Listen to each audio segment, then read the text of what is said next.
like anytime you had those weird kinks, you like seeing people humiliated and voyeurism and all of those things, it's something behind that. It's something.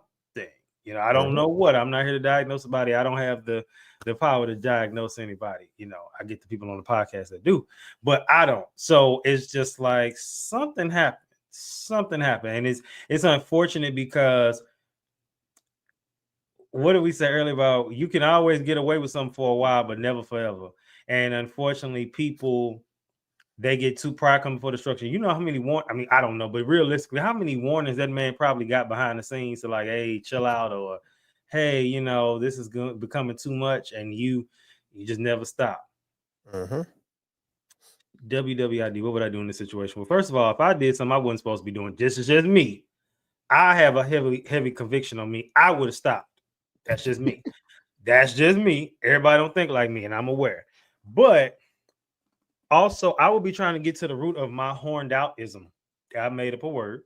And just like, why is that so? Why is that? I remember when I was in second grade, I was bullied, but I was bullied by a girl.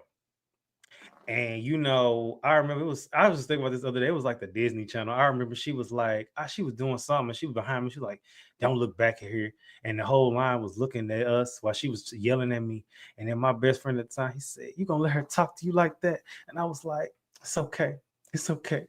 I was so dramatic, but it's just funny because even that incident then for throughout that whole second grade, because you're like you can't hit girls because it's a dude, I'm not gonna hit you in your face, but I can't, it's a girl, this is what this stuff. And so I remember thinking like I low-key like aggressive women, and that is a form of some type of trauma there with that situation, but I'm aware of that. But I say all that to say I would want to get to the root of it and deal with it. Because it's one thing if you know of something and you still struggle with it and you in and out with it, it might like, dang, I failed today, but at least I'm trying to get through it. He just let it, which most people do in this society, he just let everybody just let them have it. Just here, just Mhm. say this, so what was it like for you trying to overcome some of these things or that you went through? Honestly, bro, it was for a very, very, very long time in my life, it was just bottled up. Yeah. So majority of stuff was just like if it happened, I bottled it, I showed it, put it on the shelf, disappeared from my mental capacity of thinking. This is why I say like there's probably still certain things in my life that I have to overcome that I'm completely unaware of because it's so deep down inside of my brain that I can't even like remember it.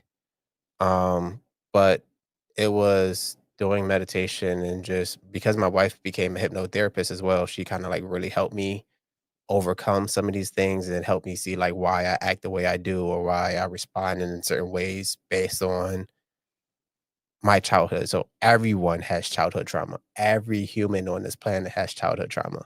How it affects them today is unknown, but everyone has childhood trauma of some sort.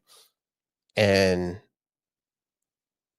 it's just once you're able to connect the dots of like why you do things and Mm-hmm. better understand yourself, you're able to move forward in life at a different momentum.